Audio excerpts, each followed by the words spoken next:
Fala pessoal, nessa aula a gente vai falar sobre o padrão de projeto State. Esse é um padrão de projeto que visa delegar o estado de um objeto contexto para uma família de estados, caso o seu objeto de contexto dependa do estado para mudar o seu comportamento. Isso é bem assim, até profundo de falar, mas é bem simples de entender. Eu vou te só passar a intenção oficial e eu te dou um exemplo concreto para você entender isso aqui. Ó. Então essa é a intenção oficial do padrão de projeto State. Ele permite que um objeto altere seu comportamento quando seu estado interno muda. O objeto parecerá ter mudado de classe. Continua obscuro, né, no caso. Mas vamos entender isso aqui, o que está falando aqui. Ó. Só a parte inicial permite que um objeto altere seu comportamento quando seu estado interno muda. Isso a gente faz muito.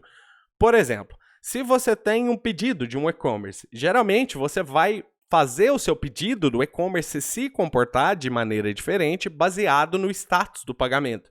Então, se você, por exemplo, chama enviar pedido para o cliente, pelos correios no caso, enviar pedido para o cliente e o pagamento não está aprovado, provavelmente você vai ter uma condicional checando isso, né?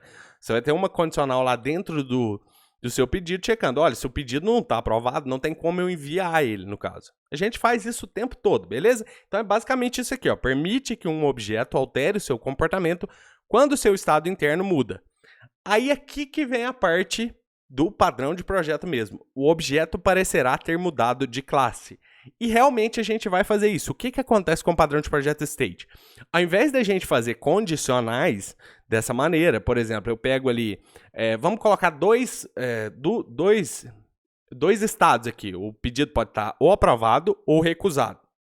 Se eu tenho esses dois estados, em cada um desses estados eu vou ter comportamentos diferentes. Por exemplo, se eu chamar enviar pedido com pagamento recusado, eu não vou enviar esse pedido. Mas eu também posso aprovar esse pedido. Então, de dentro do estado do pagamento recusado, eu posso falar aprova o pagamento. E daí eu mudaria o estado para pagamento aprovado e agora eu conseguiria chamar enviar pedido. Então, você vê que eu tenho comportamentos, basicamente, entre aspas, no estado. Então, eu tenho o comportamento de poder aprovar, poder recusar o pedido e poder enviar pedido dentro do estado. E é basicamente isso que esse padrão de projeto faz. Eu posso remover o estado desse objeto para uma família de estados. Eu crio uma interface de estados desse objeto aqui, que é o objeto de contexto. E daí, dentro dessa interface, eu defino os métodos que eu quero. Por exemplo, eu quero o método aprovar pagamento, que isso é baseado no estado. Eu preciso saber qual estado que o meu pedido está para eu poder manipular o estado, né? O status do pagamento ali. Então, eu posso chamar aprovar, nessa interface, eu posso chamar recusar, que eu posso recusar o pedido, e eu posso enviar o pedido. E aí, eu definindo essa interface, eu vou ter os estados concretos. Então, eu vou ter embaixo ali aprovado, pagamento aprovado, como um estado, uma classe separada de pagamento aprovado, que tem o método aprovar também, recusar e enviar. Se eu chamo o método aprovar e o pagamento já está aprovado, eu não vou reaprovar esse pedido. Eu vou simplesmente exibir uma mensagem falando, olha, seu pedido já está aprovado. Mas se eu mando rejeitar, o que eu tenho que fazer nesse estado é mudar o estado, trocar a classe de estado. E daí você vai entender isso mais na parte prática, como que a gente vai fazer isso. Mas só para você entender, daqui, se eu chamasse rejeitar, eu trocaria a classe de estado, que é a classe que eu estou mesmo, eu trocaria ela para pagamento recusado. Beleza? E se dentro de aprovado eu chamasse enviar pedido, eu enviaria o pedido para o cliente. Se eu tivesse agora no pagamento rejeitado e eu chamasse aprovar, eu mudaria o estado para pagamento aprovado. Se eu chamasse, por exemplo, rejeitar, eu não poderia rejeitar porque eu já ia estar no estado de rejeitado. Se eu chamasse enviar, eu não poderia enviar porque eu estou no pagamento recusado. Beleza? Então, isso que eu te falei, eu vou ter uma classe de contexto, que é o meu pedido, no caso, e o meu contexto vai agregar objetos de estado. E esses objetos de estado podem manipular o contexto em si. E vice-versa também. O contexto também pode manipular o estado, não tanto faz. Mas nesse caso aqui, lembra que eu te falei que do pagamento aprovado eu posso mover o pagamento aprovado para pagamento recusado, por exemplo? Então, porque o estado tem acesso ao contexto. Então, o estado pode falar para o contexto mudar de estado ali, no caso, né? Para pagamento recusado. Fugiu da memória aqui. Mas é basicamente isso. Se você ainda não entendeu, eu vou te passar a parte teórica, que é uma parte, eu já te falei isso umas 900 vezes, que é uma parte mais obscura para mim, mas no código, na prática que a gente vai fazer na próxima aula, eu acho que você vai entender isso completamente, beleza? Mas mesmo assim, é bom a gente entender a teoria desses padrões de projeto. Então, sobre o state, ele evita condicionais quando o objeto de contexto muda de comportamento dependendo do seu estado. E aí, como eu te falei, o pedido muda de comportamento dependendo do seu estado. Se o pagamento estiver aprovado, ele tem um comportamento, se tiver recusado, ele tem outro comportamento.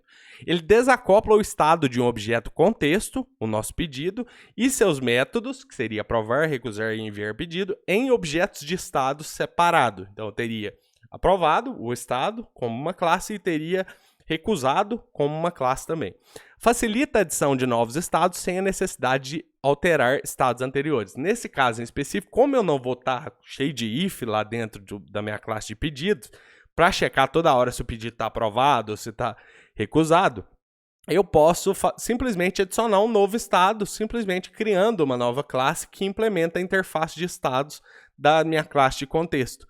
Então, se eu quiser colocar um pagamento pendente, por exemplo, ou processando, ou qualquer estado de e-commerce ali, no caso, eu posso só criar novas classes e implementar os métodos dessas classes ali. Beleza? Vamos dar uma olhada na estrutura, e aqui eu acho que pode ficar um pouco mais claro para você. Lembra que eu te falei que a gente teria um contexto? O contexto pode ser qualquer coisa, nesse caso eu estou te dando um exemplo de um pedido, de um e-commerce, e esse contexto, ele precisa depender do estado para mudar de comportamento, senão não faz sentido você usar esse padrão de projeto, porque a gente vai separar esses estados e os comportamentos diferentes para dentro dos estados. Então, nesse caso, imagine que eu tenho pedido aqui, e daí eu falo, ó, eu estou fazendo condicionais aqui dentro, só para checar, olha, se o estado for esse, faça isso, se o tal for esse, faça isso. Então, ao invés de eu fazer isso, eu vou mover isso para uma classe separada e eu vou usar o polimorfismo para eu evitar esse monte de if. Então, a gente vai terminar quase sem usar nenhum if dentro do nosso código para checar o estado ali no caso. Então aqui, ó, eu teria o meu contexto, aqui eu teria os métodos normais. Então eu teria, por exemplo, aprovar pedido, recusar pedido e enviar pedido aqui dentro. Só que eu vou delegar isso aqui para uma classe, para uma interface separada, vou criar esses métodos também aqui na interface, falando que eu tenho aqui aprovar pedido, recusar pedido e enviar pedido, porque esses comportamentos são baseados no meu estado, e daí todos os meus estados concretos aqui embaixo, eles precisam implementar esses métodos. Então, todos eles vão ter aprovar pedido, recusar pedido e enviar pedido. E todos eles aqui no caso. Então, aqui eu teria pagamento aprovado e pagamento recusado como estado. E daí, se esse aqui é o pagamento aprovado, eu chamar aprovar pagamento aqui, o que eu vou fazer aqui é mudar de estado. Aqui eu vou receber o contexto, tá? Eu vou estar agregado aqui dentro do contexto, então eu vou passar o contexto para dentro do estado para que o estado tenha acesso aos dados do contexto. Então aqui dentro eu posso falar, olha, contexto, você chamou aqui aprovar pagamento, então muda o seu estado para aprovar. Aqui já estaria aprovado, não faria nada, mas se eu chamasse recusar pagamento, eu falaria, olha, contexto, muda o estado para pagamento recusado. E aí o próprio contexto troca de estado para o pagamento recusado. Beleza? E daí, daqui se eu chamasse aprovado, vice-versa. Eu chamaria o contexto e falaria, olha, muda o estado aqui para aprovado. E mudaria, beleza? Se eu chamasse ship, enviar pedido aqui no aprovado para o cliente, ele enviaria o pedido para o cliente. Se eu chamasse daqui de recusado, o enviar pedido para o cliente, ele não enviaria o pedido, beleza? Todas essas chamadas, você lembra que eu te falei que eu vou ter o método approve, aprovar pedido, recusar pedido e enviar pedido aqui? Eu vou ter aqui em todos os estados aqui.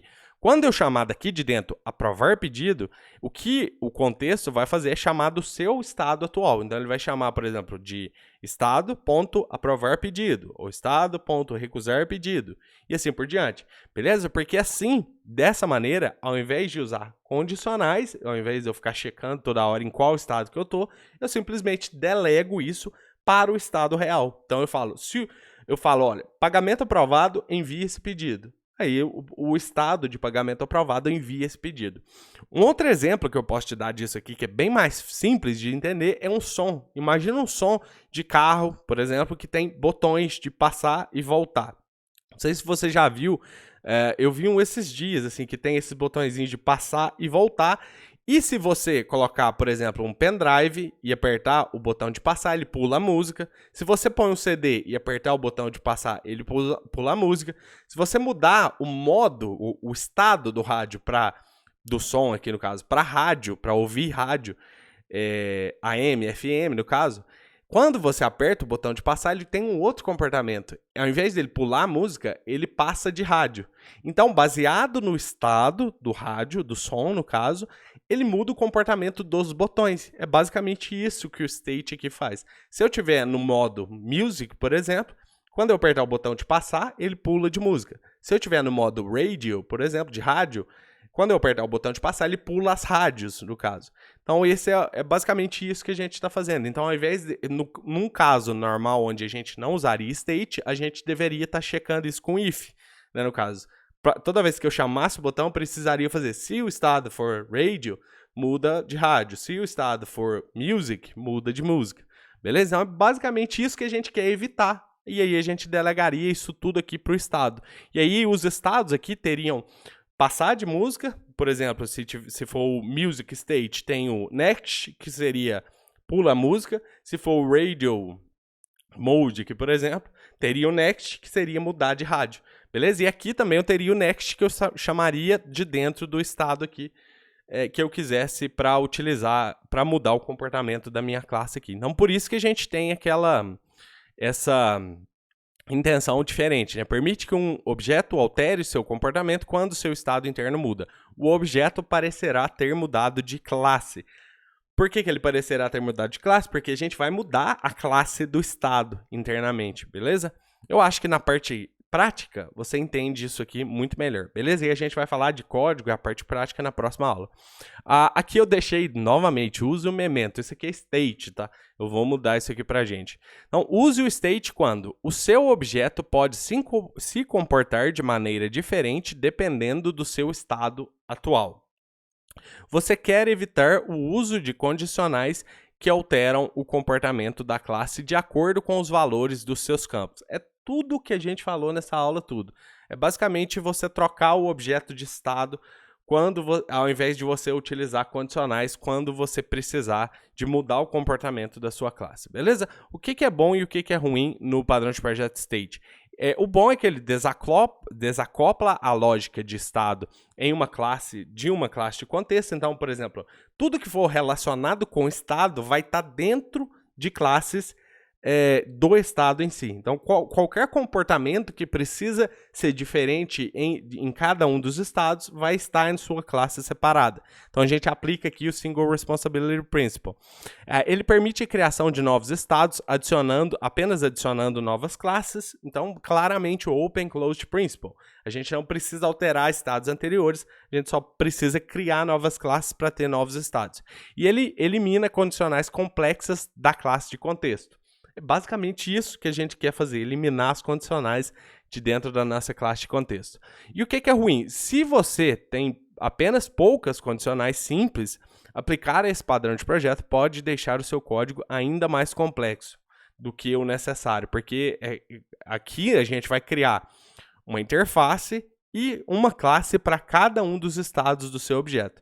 Se as suas condicionais, o seu objeto tiver um ou dois comportamentos, eu acho que não faria sentido você ter um padrão de projeto inteiro para resolver esse problema. A não ser que você saiba ou você imagine que isso vá crescer depois.